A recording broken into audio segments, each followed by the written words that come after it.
Assalamualaikum warahmatullahi wabarakatuh.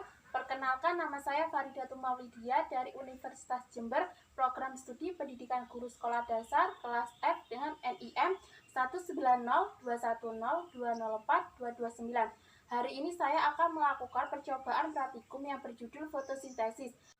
Dengan tujuan pertama yaitu untuk membuktikan bahwa proses fotosintesis memerlukan cahaya serta klorofil atau zat hijau daun. Yang kedua, membuktikan fotosintesis menghasilkan oksigen. Yang ketiga, membuktikan fotosintesis menghasilkan karbohidrat.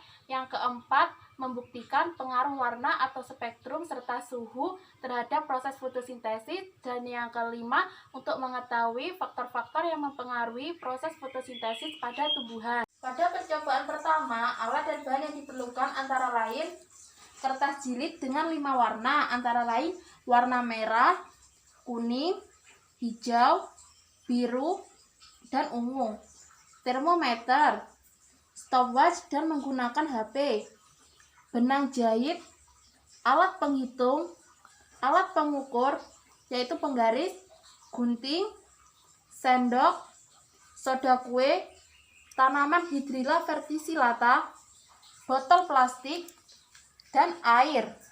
Prosedur kerja yang pertama yaitu menyiapkan tanaman Hydrilla verticillata yang telah dipotong menjadi 5 tangkai dengan setiap tangkainya kurang lebih sepanjang 10 cm seperti ini. Kemudian masukkanlah ikatan tanaman Hydrilla verticillata ke dalam botol plastik. Setelah memasukkan ikatan tanaman Hydrilla verticillata ke dalam botol plastik, kemudian masukkanlah ke dalam air. Setelah air terisi penuh dalam botol plastik, kemudian taruhlah kepada tempat yang redup atau tidak terkena sinar matahari langsung, serta mengecek suhunya dengan menggunakan termometer.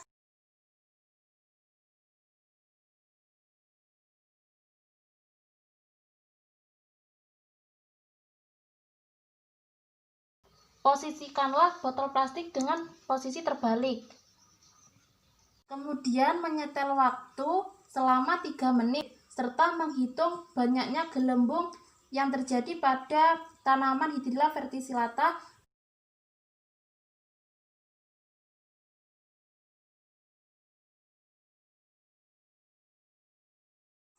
Setelah ditempatkan pada tempat yang redup, kemudian tempatkanlah pada tempat yang terang atau terkena sinar matahari secara langsung dan tambahkan setengah sendok soda kue. Untuk mengecek suhu menggunakan termometer.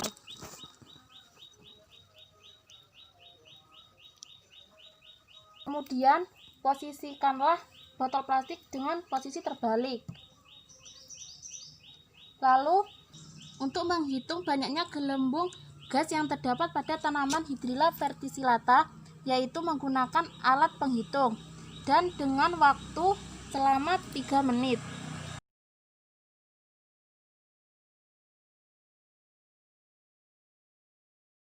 Kemudian menempatkan kertas jilid warna merah pada botol plastik sesuai menghadapnya cahaya matahari.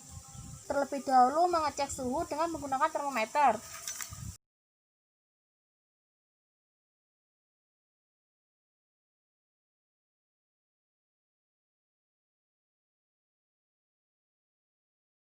Kemudian menempatkan kertas jilid warna merah pada atasnya. Untuk menghitung banyaknya gelembung gas pada tanaman Hydrilla verticillata dengan menggunakan stopwatch selama 3 menit.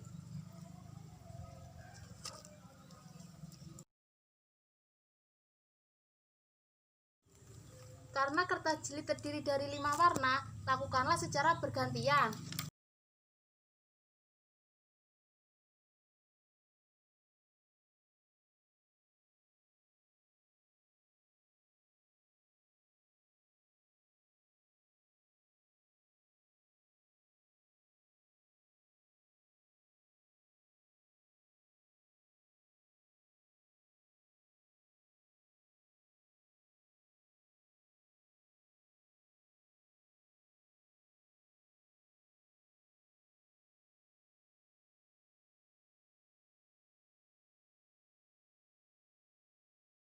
Pada percobaan yang kedua ini, alat dan bahan yang diperlukan antara lain air secukupnya, larutan alkohol 70%, betadin sebagai pengganti larutan lugol, isolasi bening, aluminium foil, gunting, 2 penjepit, cawan petri, mangkuk dan piring, panci, kompor gas, dan daun yang telah ditutupi oleh aluminium foil.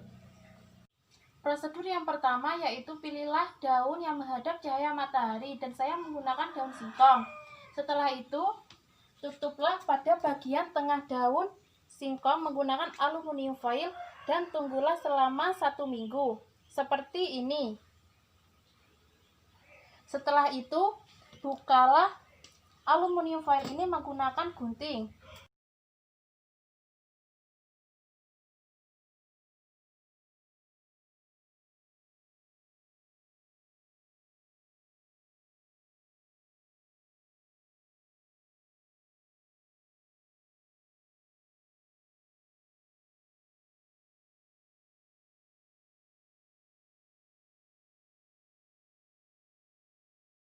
Setelah bagian tengah daun dibuka semua, langkah selanjutnya yaitu tuangkan air secukupnya, nyalakan kompor, dan didihkanlah. Setelah air mendidih, masukkanlah daun singkong pada panci.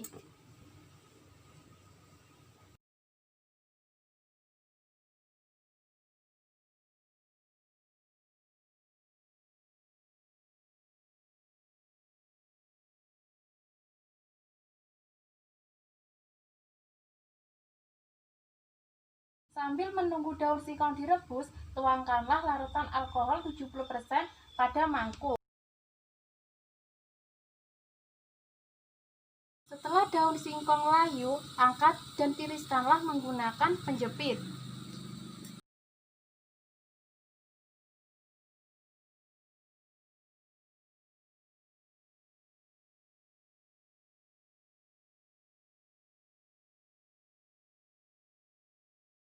Setelah itu, masukkanlah daun singkong pada larutan alkohol yang terdapat pada mangkuk.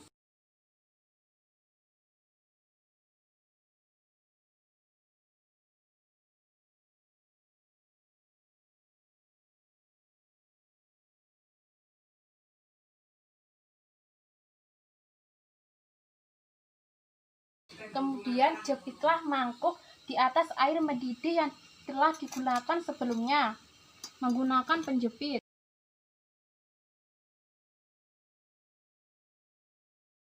Kurang lebih 3 menit.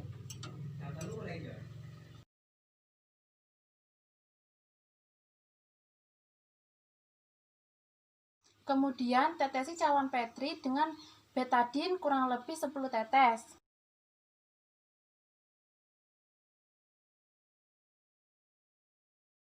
Kemudian angkatlah mangkuk ini dan taruhlah daun ke dalam cawan petri.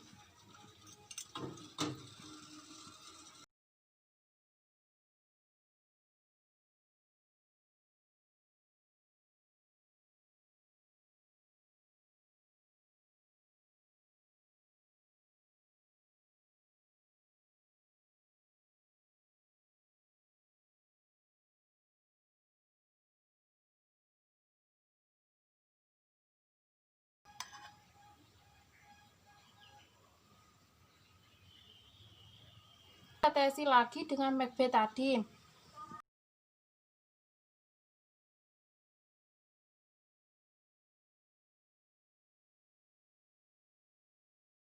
Setelah semua permukaan daun singkong terkena larutan betadin, setelah itu amati dan terawanglah di bawah sinar matahari.